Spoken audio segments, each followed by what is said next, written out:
Zdravo, ja sam Čeka Story. Okej.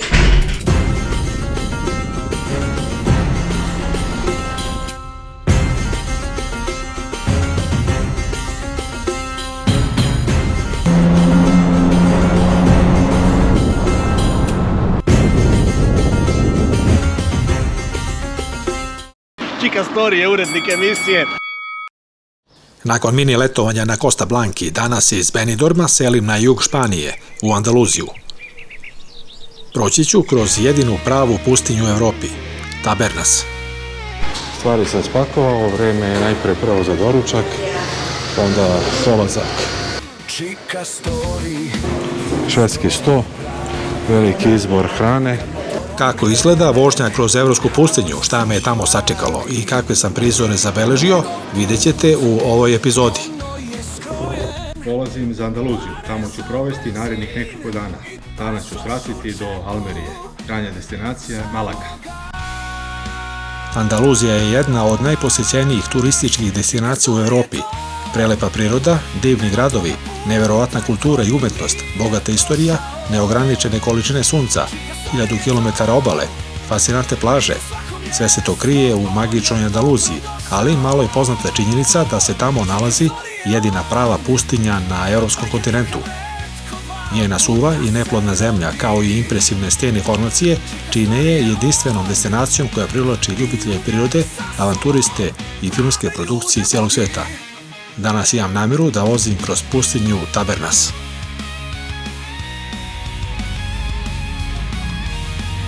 Izlazim motorom iz hotelske garaže. Napuštam grad koji je bio moja kratka baza na istočnoj obali Španije. Lagano ću proći pored plaže Poniente i još jednom baciti pogled na dugačku obalu Benidorma.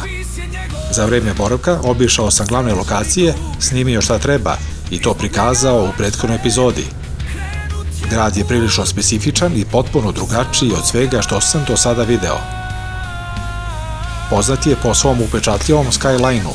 Ima više nebodera nego bilo koji drugi grad u Španiji, čak i više od Barcelone i Madrida.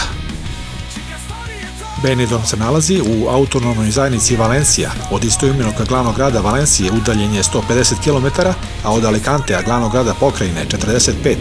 Iz Benidorma izlazim direktno na autoput A7 i hvatam pravac ka jugu. Proći ću pored Alicantea, zatim i Mursije, nakon čega me očekuje vožnja kroz pustinju Tabernas. U Almeriji ću napraviti ranu pauzu, a onda nastaviti dalje uz obalu. Danas vozim ukupno 550 km. Cilj mi je Malaga. Postoji i magistralni put N332, onaj koji ide bliže obali i prolazi direktno kroz sva manja mesta Costa Blanke. Tim pravcem sam vozio još 2006. godine kada sam boravio u Alicanteu i dobro ga pamtim. Sporiji, življi sa semaforima, kružnim tokovima i povremenim pogledom na more. Lep je za laganu turističku vožnju, ali danas mi treba nešto drugo. Ovog puta sam odlučio da idem autoputem. Prvo, da malo promenim rutu i ne ponavljam ono što sam već prolazio, a drugo, autoput se više ne naplaćuje. Istekla je koncesija privatne kompanije koja je godinama držala ovu deonicu, pa se sada vozi bez rampi, bez čekanja i bez zaustavljanja. To znači brži tempo, stabilan tok saobraćaja i više fokusa na vožnju. Autoput ovdje prati unutrašnju liniju Costa Blanke. S jedne strane brda, s druge strane osjećam blizinu obale, iako je ne vidim. Današnja centralna tačka mi je pustinja Tabernas. Da bih stigao tamo na vreme i da ne jurim po visokoj temperaturi u popodnevnim satima, autoput je logičan izbor. Zato držim ritam, kratim kilometre i polako ostavljam obalu iza sebe. Predano mi je deo Španije koji izgleda potpuno drugačije. Nalazim se u blizini Alicantea pa se zaustavljam kako bih dronom snimio nekoliko kadrova. Alicante je jedan od najpoznatijih gradova Costa Blanke. Sa 350.000 stanovnika glavni je grad istoimene provincije. Osnovan je još u 4. veku pre nove ere. Jedan je od najsušnijih gradova u Španiji sa samo 35 kišnih dana godišnje. Simbol grada je tvrđava Santa Barbara koja se nalazi na brdu, pa je tvrđava vidljiva bilo gdje da se nalazite u gradu. Zbog lepih plaža, turizam je veoma razvijen.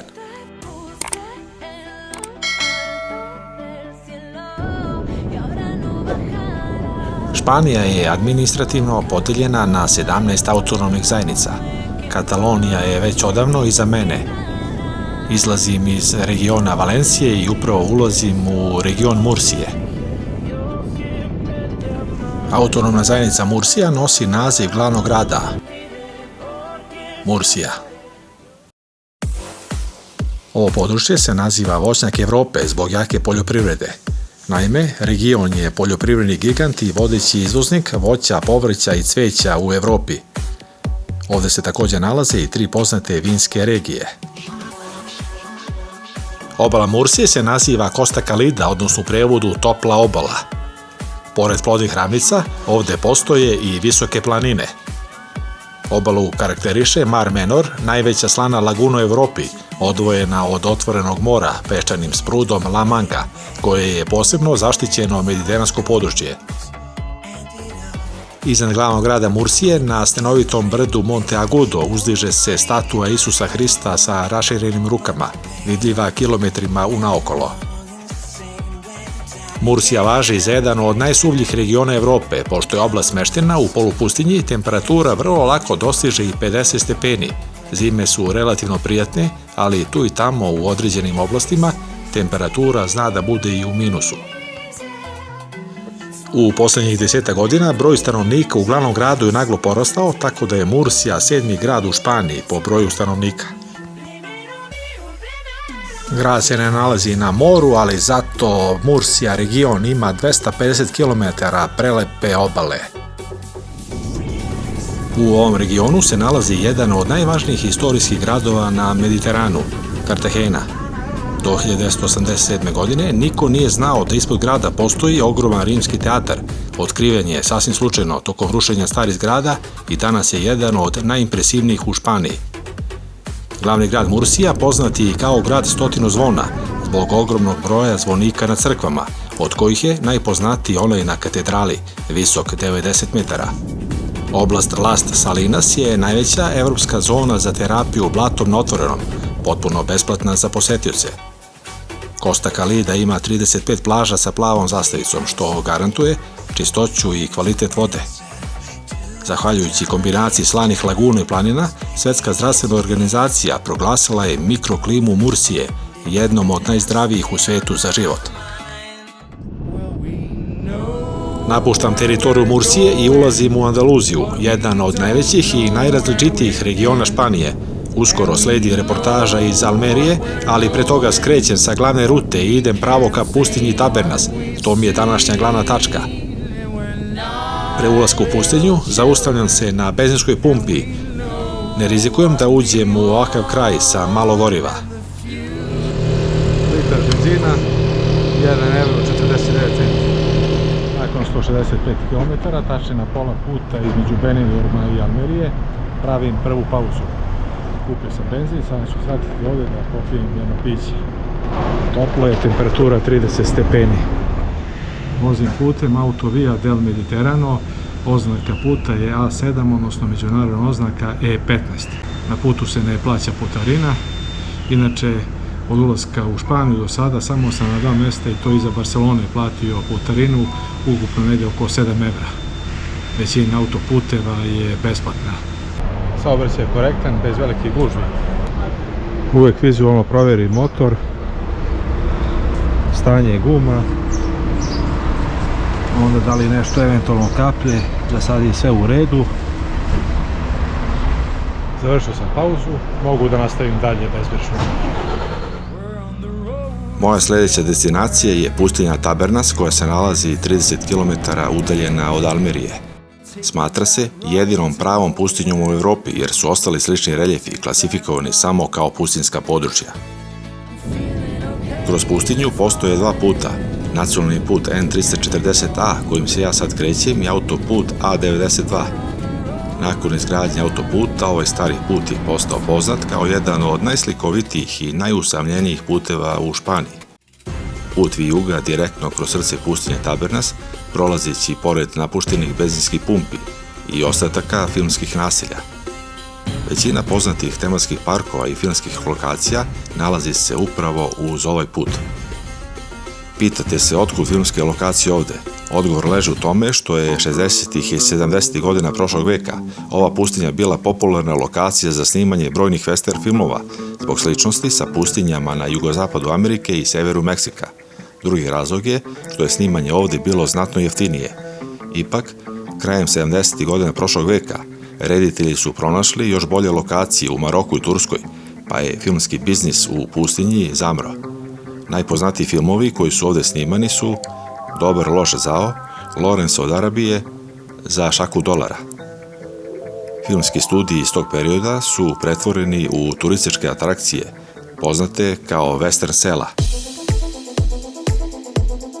Ova pustinja svoje postojanje dugo je činjenici da je okružena planinama koje su delovale kao prirodna prepreka vlažnim vetrovima sa Sredozemnog mora, što je dovelo do formiranja jednog od najsušnijih područja u cijeloj Europi. Klima je tipična za pustinjske uslove, sa izuzetno visokim temperaturama tokom leta i malim padavinama tokom cijele godine. Krećem se autoputem A92 koji povezuje Almeriju sa Granadom i Seviljom. Ova deonica prolazi kroz jedan deo pustinjskog područja. Za ulazak u srce pustinje najčešće se koristi izlaz 376, koji vodi direktno ka gradu Tabernas i glavnim atrakcijama. Autoput je izgrađen u žurbi kako bi se završio na vreme za Expo 92 u Sevilji. Otvaran je u fazama, prvi deo 1992. godine, a posljednji delovi su završeni tek 2003. godine. Zbog brzine izgradnje i u nekim slučajevima nedovoljno zbijenog zemljišta ili tanjeg sloja asfalta od uobičajenog, put je imao problema sa klizištima i oštećenjima, zbog čega su stalno potrebne popravke na pojedinim deonicama. Vožnja van asfaltirnih puteva strogo je zabranjena za privatna vozila bez dozvole. Pustinja je zaštićena oblast i svaka aktivnost motornih vozila je pod nadzorom ekološkog odeljenja Andaluzije i policije.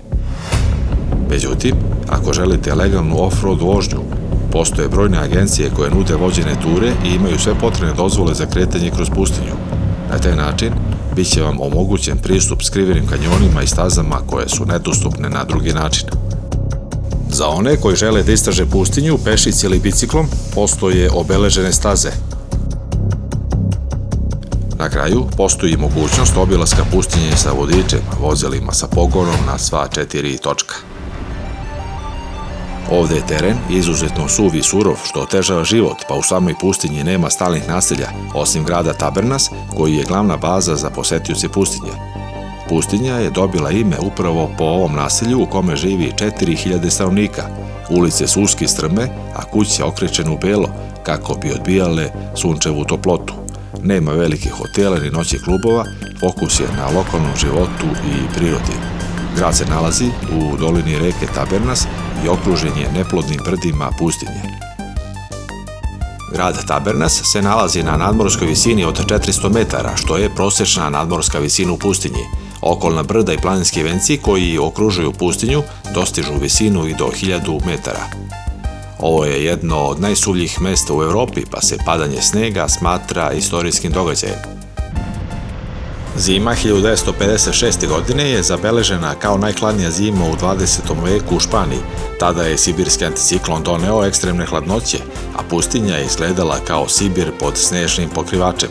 Tokom najvećih snežnih padavina u Španiji u posljednjih 50 godina, januara 2021. godine, sneg je pao u mnogim delovima Andaluzije.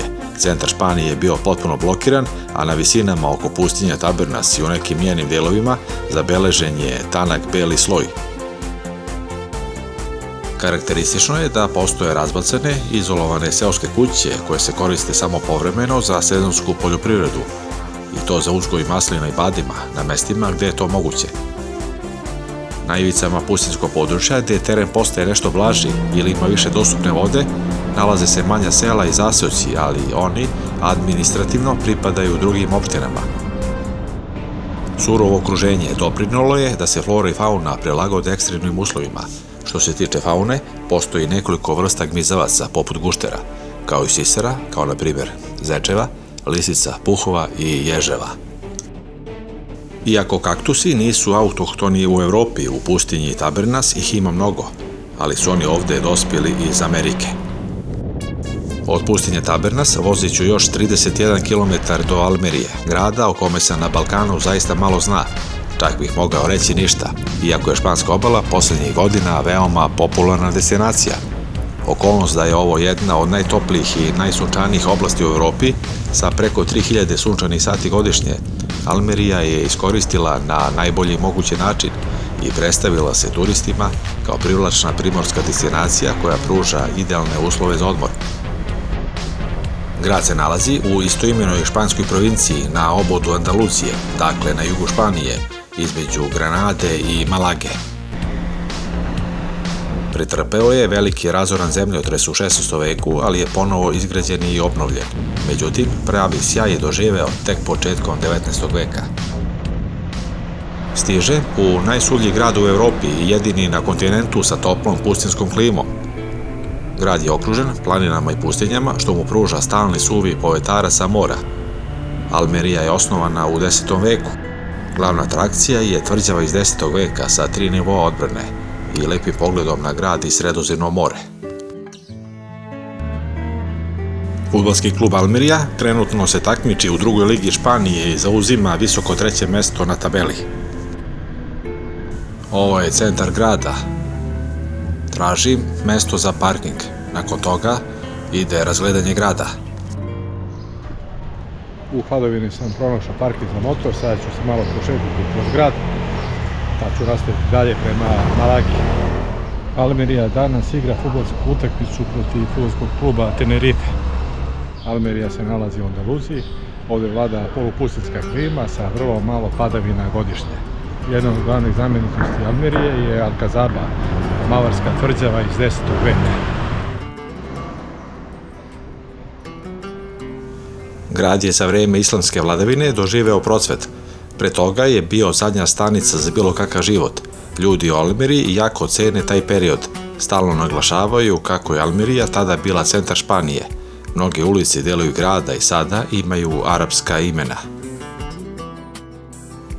Gradske četvrti ovog sredozemnog grada se veoma razlikuju. Na periferiji žive Romi u veoma lošim uslovima. U još par kvartova izražena je droga i prostitucija, a ostatak grada relativno je miran, izuzev sitnog kriminala. U gradu živi oko 200.000 stanovnika, od toga je 15.000 studenata. Almerija je omiljena destinacija nemačkih i britanskih turista i mesto gde se osjeća prava andaluzijska atmosfera, a koju čine flamenko, tapas, morski plodovi i lokalna vina. U gradu postoje lepo uređene avenije, šetališta sa palmama i luka sa trajektima ka Africi. U oblasti oko grada nalazi se preko 200 km raznovrsne obale, od urbanih plaža do skrivenih uvala. U blizini je i nacionalni park Capo de Gata sa vulkanskim pezažima, divljim plažama i flamingosima. Zaključak o gradu. Almerija je spoj pustinje, mora i planina na jednom mestu. Posle svega što sam video u Almeriji, a pre toga i u pustinji Tabernas, sledeća etapa vodi me ka Malagi. Udaljenost između ova dva grada je oko 200 km, a vožnja traje 2,5 sata. Vozim autoputem A7, poznati kao Autovia del Mediterraneo. Ovo je jedan od najbitnijih putnih pravaca u Španiji jer povezuje gotovo celu mediteransku obalu, od Katalonije preko Valencije i Andaluzije pa sve do Gibraltara. Na ovom delu puta nema naplate putarine, što ga čini praktičnim i brzim izborom za duge relacije. Na ovom području nalaze se nepregledne površine sa plastenicima koje se navodno vide iz svemira. Ovi plastenici spasili su ekonomiju Almerije nakon što je bilo u potpunoj propasti. Razvoj poljoprivrede smatra se najvećim uspehom. Ovo je trenutno najvažnija privredna grana. Sa ovog područja se izvozi voće i povrće u cijeli svet, naročito u Evropu. Nekadašnji glavni put N340A i dalje postoji i prolazi kroz primorska mesta, ali danas služi uglavnom za lokalni saobraćaj. A7 je preuzeo većinu tranzita i omogućio stabilnu i sigurnu vožnju, posebno pogodnu za motore. Ovaj deo puta je pregledan sa nekoliko tunela i blagih krivina i pogledom na more, ali bez zahtevnih deonica. Ova ruta od Almerije do Malage je pre svega funkcionalna, brza, direktna i raznolika po pejzažima. idealna za vožnju od pustinje ka obali i velikom gradu. Uskoro ću napraviti pauzu, a nakon toga ću vam reći kakav sam to smeštaj pronašao u Malagi. U Malagi ću provesti nekoliko dana, a onda nastaviti dalje na jug Španije. Ako vam se dopada ovaj video, like, share, subscribe i naravno zvonce. Nalazim se na pumpi, na pauzi, na 50 km ispred Malage. Put je interesantan, sa leve strane je more, a sa desne pustinski pejzaži. Saobraćaj je solidan, ništa previše gusto, ali dovoljno da ne bude dosadno. Generalno, vožnja je bila mirna. Prolazio sam kroz razne predele. Vreme je bilo toplo, ali nije ometalo vožnju. U nekim trenucima je bilo pravo uživanje, jer sam prolazio kroz predele koje ranije nikada nisam prolazio. Pejzaž je zaista fascinantan i razlikuje se od ostatka Evrope. Za 40 minuta stižem na odredište. Najprej ću otići do agencije da preuzmem ključeve, a onda i do stana. Stan je udaljen od te agencije nekih 2 km. Iznajmio sam privatan stan u centru Malage. Stan ima i podzemnu garažu. U okviru benzinske pumpe nalazi se i restoran. Ovdje je očigledno da dolaze motoristi, gdje je popularno mesto za bajkere. Sve španske tablice. Što se tiče smještaja u Malagi, plan sam više puta menjao. Prvobitno sam rezervisao hotel Ibis kod aerodroma, ali sam brzo shvatio da mi je ta lokacija previše udaljena od centra grada, pa sam rezervaciju otkazao. Zatim sam rezervisao hotel Ibis u samom centru grada, što je delovalo kao logičnije rješenje. Međutim, pitanje parkinga je ostalo otvoreno jer je garaža bila označena kao na upit, pa sam se obratio hotelu direktno mailom. Odgovor je bio jasan. Ne mogu da garantuju parking mesto jer se garažna mesta izdaju i u komercijalne svrhe, a ne isključivo gostima hotela. Za mene je to bio preveliki rizik, pa sam rezervaciju otkazao i ponovo se vratio na booking. Na kraju pronašao sam stan u novoj zgradi na posljednjem 20. spratu sa kompletnim sadržajima i što je najvažnije sa sigurnom podzemnom garažom. To je bio presudan detalj. U velikim gradovima, kao što je Malaga, parking često odlučuje gdje ćete spavati i ovo je najbolji kompromis između lokacije, bezbednosti i komfora. Zdravo, ja sam Čekastori. Okay? Thank you. If you have any question, you write to us or anything. Okay? Ovo je zgrada gdje se nalazi stan. Privatni stan se izdaje preko agencije, pa sam tamo preuzeo ključeve. Stižem ispred zgrade, najprije ću prebaciti stvari, a onda parkirati motor u garaži. Stigao sam ispred zgrade, stan se nalazi na 20. spratu. Danas sam prešao 550 km.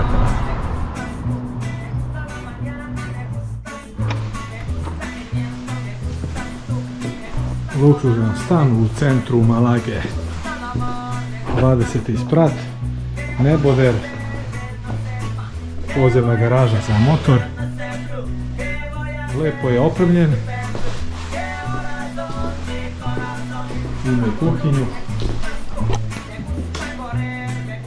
Kupačeno solidno.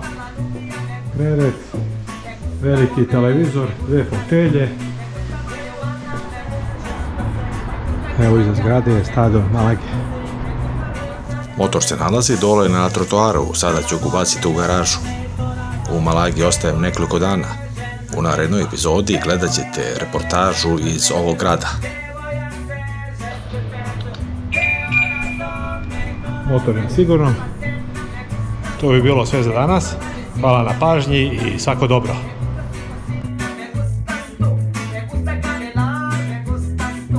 Kad dođe zima, kad su motori parkirani i dođeš kući s posla i nema šta da radiš, ja ne gledam televiziju, ne gledam filmove, ne gledam politiku, vesti, ne me interesuje me to, pustim YouTube, pustim Čikastorita i uživam. Dok ja legam ono napolju, sneg ili kiša ili hladno, ti legaš, uživaš, piješ nešto, jedeš nešto i gledaš gdje je Čikastori bio.